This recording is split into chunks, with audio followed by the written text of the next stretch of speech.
Yo, what's good? What's good? Welcome to the Epic Entertainment Critics. I am Antoine. So I want to talk about a show that's on Netflix that I really much enjoy, and I just finished season 2. It's called Mindhunters. Um, I know it was a movie called Mindhunters like in the late '90s or the early 2000s about like I don't know. It wasn't all that good. I think LL Cool J was in it about some cops or something. I don't know. It had the same name, but it was not nearly close to this. All right, so this show is about the FBI, the two FBI profilers who was the first people to start profiling. It's kind of the story on how they started that division in the FBI.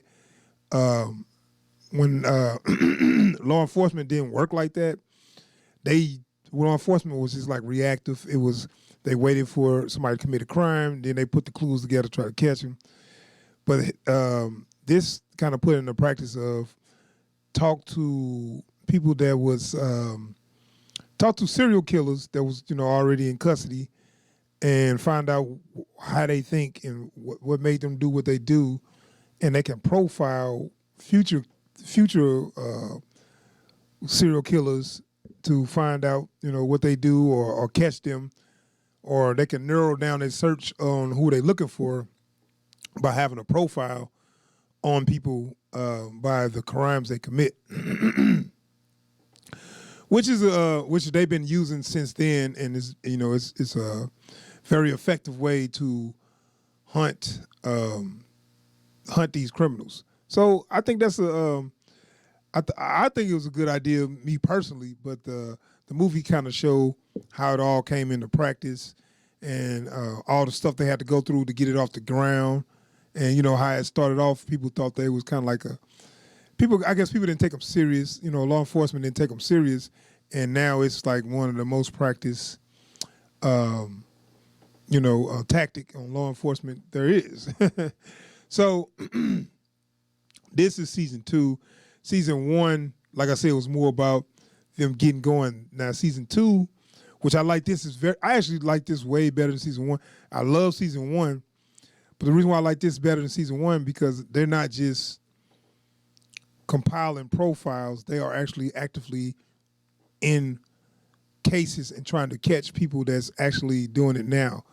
So that made it more exciting, and they are talking to real life. I mean, well, not the real serial killers, but they talking to serial killers that actually, this is based on a true story. So they was talking to the son of Sam. They was talking to Charles Manson, and kudos to the actors they got used to play these characters. They look just like the people. They look and sound like when I see the interviews and stuff with the real people, they look and sound just like them, man. And yeah, it's a good show. You follow Special Agent Holden and Special Agent Holden Ford and Special Agent Bill Tetch. They are your main two guys, and they like I said, Bill Tetch used to be an instructor. I guess he used to be on in the field, and now he's an instructor teaching classes on criminal behavior or whatever. And Holden used to be a negotiator, so they formed this task force as kind of an experiment, and so it started taking off. And which I like in this season. So the first season is about all the stuff they had to go through to get it off the ground. And this season, the director that they work for now is on board with the theories, and now they just like can really do more. So I love the way it's progressing. It's progressing actually at a good pace, where it ain't too fast, and they're going after real serial killers.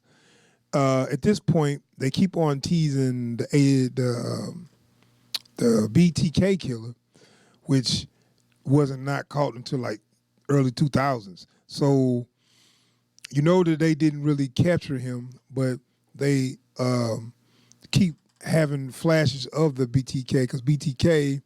This is like I think this is early '80s by now, where it's taking place, and the BTK is active, and they kind of in and out, trying to help the people, help the police come up with a profile and try to capture the BTK, but they are more involved in other cases too.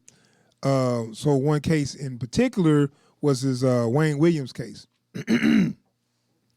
Wayne Williams was a serial killer who killed boys in Atlanta, and it took them a while to catch him. And he was very active.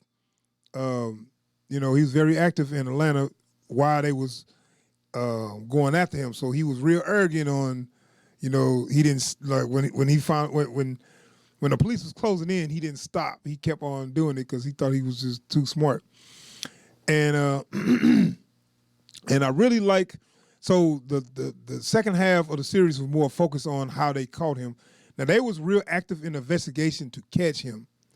I think that's why it was more focused on that one particular one, because before they was getting serial killers that was already caught and interviewing them and figuring out why they was doing what they was doing and making the profiles. But now because of they tactics being so successful, people are calling them up and it's like, hey, can you come help us catch this guy?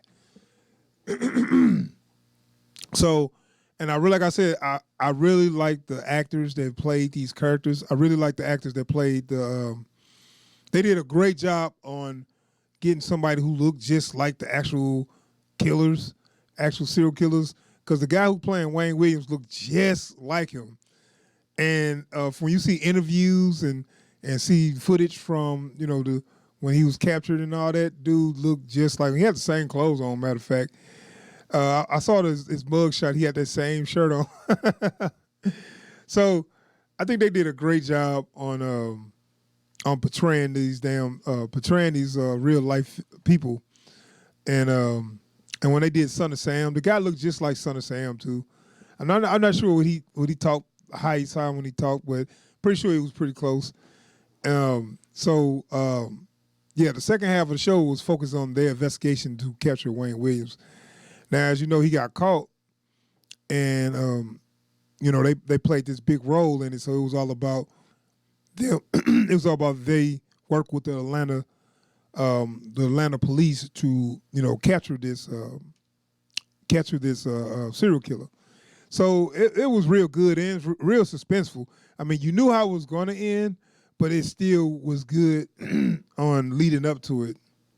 So it's a damn good show, man. I can't wait to season 3. I'm a little disappointed that they only gave you 9 episodes though, because I'm like, okay, I want to see more, because the second season took so long, man. It's been like 2 years from the first season, so they're gonna. I think they're gonna fast track season 3 because it's getting so popular. It's getting a lot more hype, a lot more people talking about it. I've been hearing more about it, and I'm trying to do my part by reviewing it and letting everybody know it's a good show.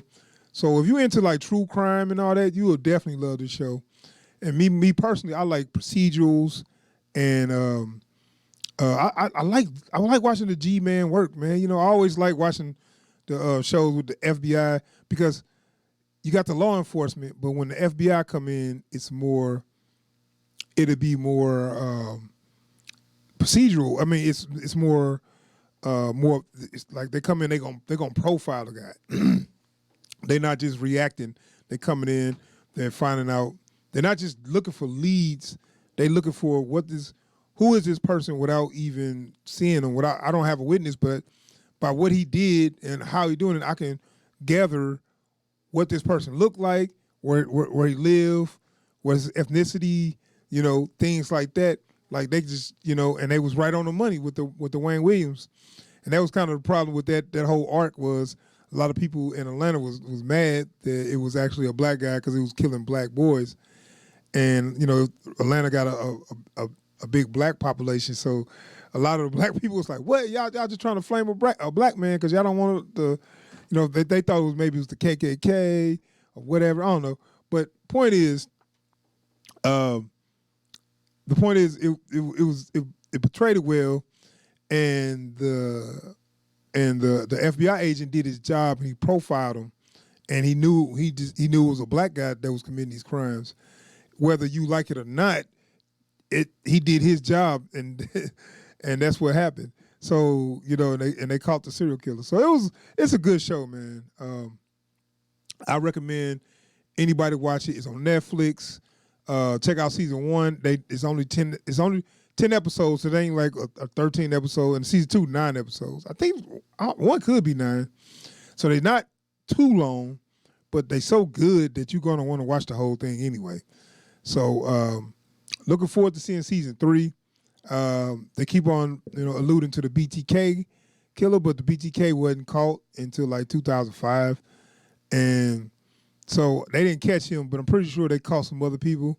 So I want to see how the season 3 play out, man, and I'm very interested. So that is my review for Mindhunters season 2. Very good show. Please check it out. You won't be disappointed. And yeah, that's it for my review. I am out of here. Please subscribe to the channel. I need to give some subscriptions up and give some thumbs up. Give some thumbs up. And leave comments. I want to know what other people think about the show. Any other people that like this show, I would like to see what y'all think too. All right, y'all. I'm out of here. Peace.